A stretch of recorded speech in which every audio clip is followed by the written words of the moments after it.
Hi, my name is Ryan Pugh, and today I'm going to be doing a case study presentation for my pediatric treatment planning class. So first we have some client information, a little bit that would be on his occupational profile. He is a 7-year-old male, and he attends a private Christian school and is in the 2nd grade. He is a part of a middle-class family, and he is the youngest of 3 siblings. He has a very loving family. He is the only child that lives at home. His 2 older siblings have moved out of the house. Some things about him: he's a very spunky, active child. He loves games and loves sports, so he's very active in sports, and so with this case, play is a big thing for him. So we administered the Bot 2, and here are the results of the individual subtests of that. The first one was fine motor precision, and on that one he made a 34 out of 41. The second was fine motor integration. He made a 38 out of 40. The third is manual dexterity. He made a 24 out of 25. The fourth is bilateral coordination. He made a 24 out of 24. The fifth is balance. He made a 33 out of 37. The sixth is running speed and agility. He made a 23 out of 52.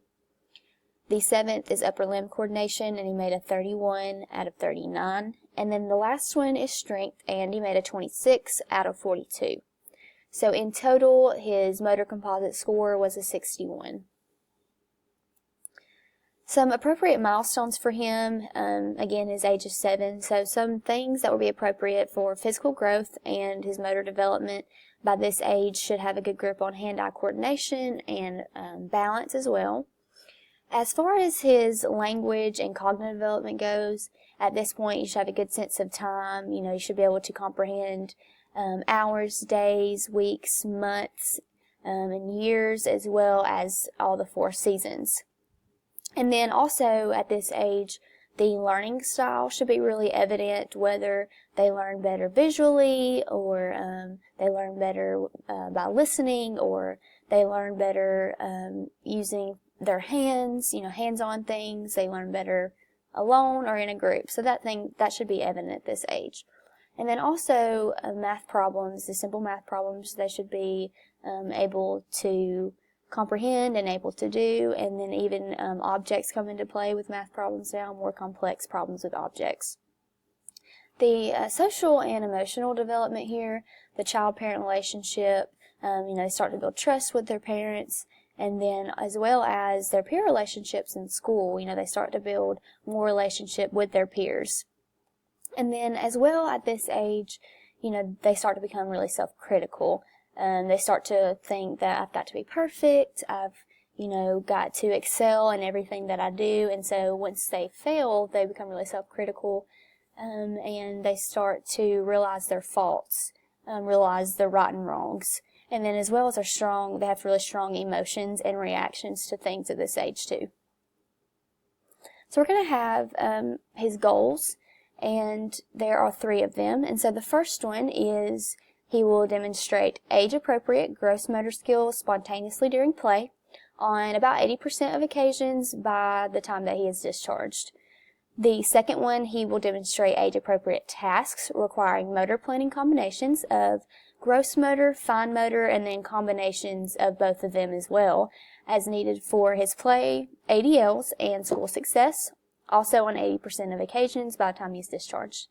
And then the third, he will complete tasks that require accuracy, and some examples of that are hitting a target, pouring from one container into another, on 80% of occasions by the time that he is discharged.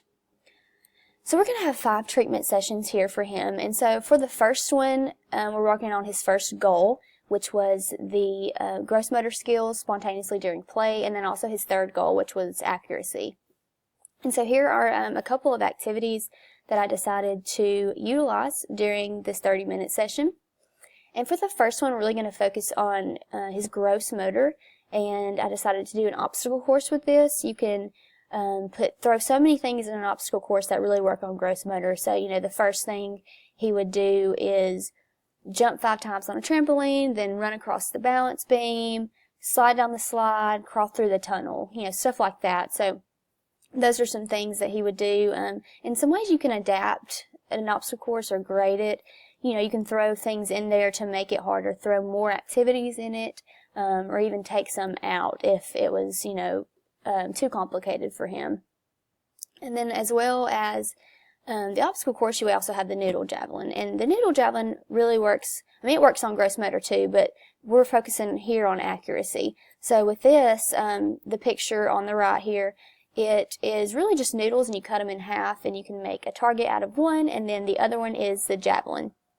And so with this, you would just throw the noodle through the hoop, and or you could even use a hula hoop for this as well.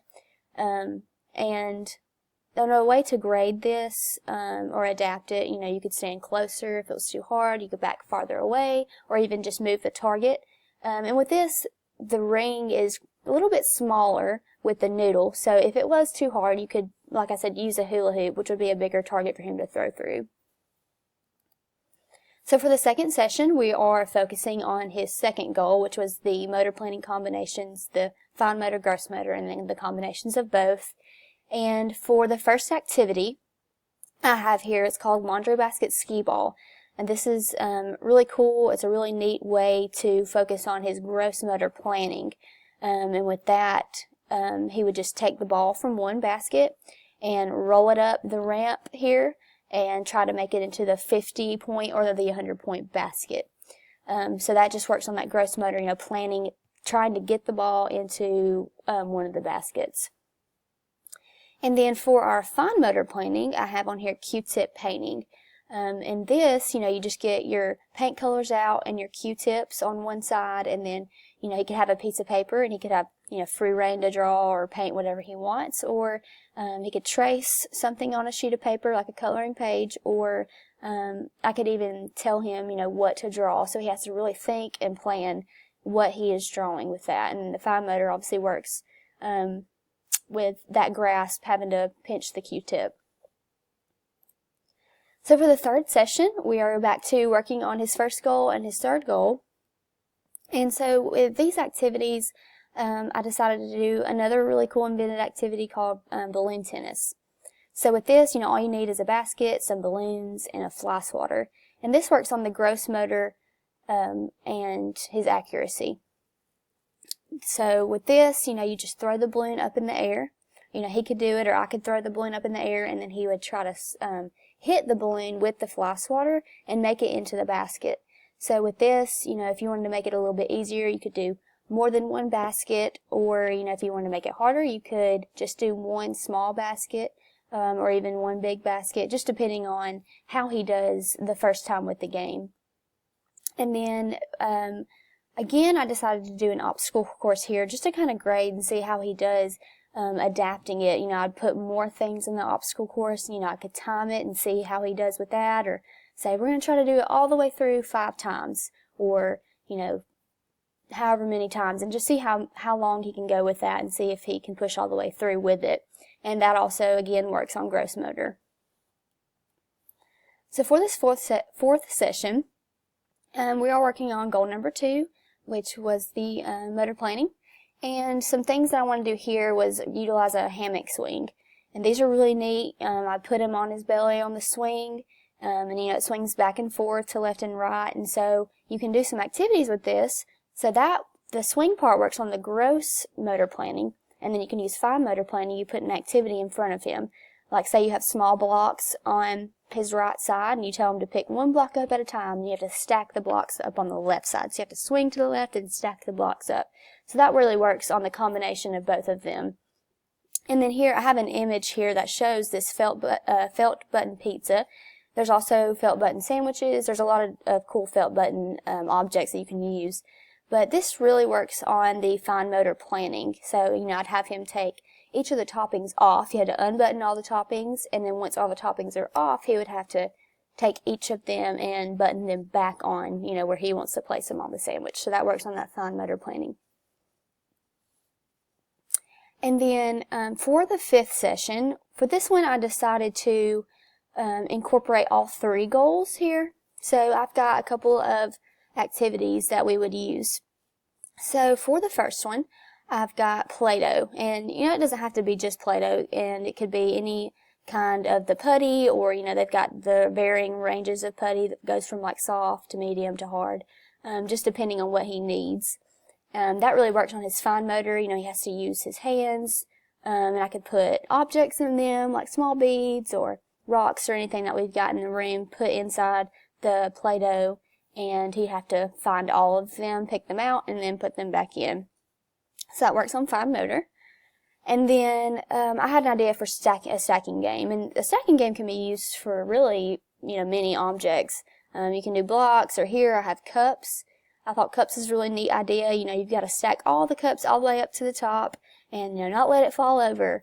And so that really works on that fine motor and planning, where to put each cup to make sure it doesn't fall over.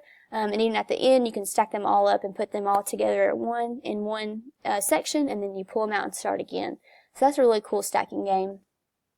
And then, and that's also can be utilized with, like seeing this picture here, she's on her stomach on a scooter board. So, you don't have to just sit in the floor. You can also utilize other things, work on 2 different goals here to accomplish the stacking game. And then for the third one, we're working on the gross motor and planning. And with this, I just kind of have the game Twister. And it seems simple, but I think it really works really well on that gross motor and planning. And, he wouldn't just be playing Twister by himself. I would jump in with him and play the game with him, but at the same time also be watching him and seeing how he does plan his movements. And, once it lands on right hand blue, can he think about his right hand placing it on the blue, and just seeing how he does that. And then, just some ways to adapt would, for all of these really, like for the Play-Doh, like I said, you can have the different consistencies, making it harder or softer. The stacking game, you could do less cups or more cups. And then also for Twister, you can make your own Twister, so you could do it, you don't have to just use the game. You can really utilize it and create it, make it your own. So you can do, just 2 colors or 1 or 3 colors, or you can, use all 4 or that sort of thing. Or you don't even have to use the spinner. I could just tell him what I wanted him to do. So that would be a way to adapt that game. And so for the home program, I tried to do some activities that are really easy to fit into a routine. It's not too complicated. You don't have to go out and spend a bunch of money or anything like that. So the first thing that I have on here, I just have help with cooking meals. Either mom or dad are cooking meals, breakfast, lunch, or dinner, one time that you cook meals or whatever's easiest for you. He could come in and actually help, pour one liquid into another cup, or, mix some kind of ingredients, or crack an egg, that sort of thing. And that really can work on all 3 of these, the fine motor, motor planning, and accuracy. So that can just be an easy thing to throw in. It doesn't take a lot of time or a lot of planning. He can just help you cook. And then also I have on here some really fun exercises. Exercising can be fun. And, you can do it at any point in the day. You can do it in the morning, after he gets ready, or at home, as he's watching his favorite show or whatever. You can do stuff like that, or even go outside. And animal walks are really fun. It's a really good way to get exercise in, but it's also fun for him. So, doing the crab walk or army crawl, things like that. And that works on the gross motor and motor planning. And then the last thing that I have on here is called an activity jar. It's really simple. All you need, obviously, is a jar and the sticks. And I could give a list of what I think would be good to put on there, and then you can just write on the sticks. And then whenever you have time at home, or say you're watching a TV show or watching a movie or whatever, and in between like breaks or commercial breaks, you can pull one out, and then he could do whatever it says on there. So that really works on all of the goals. You can put whatever you want on it. So I thought that was really cool, kind of an element of surprise, and it'd be really fun for him. And then lastly, I just have some resources here for you to look at, and just to see where I got some of my ideas. But thank you so much for watching.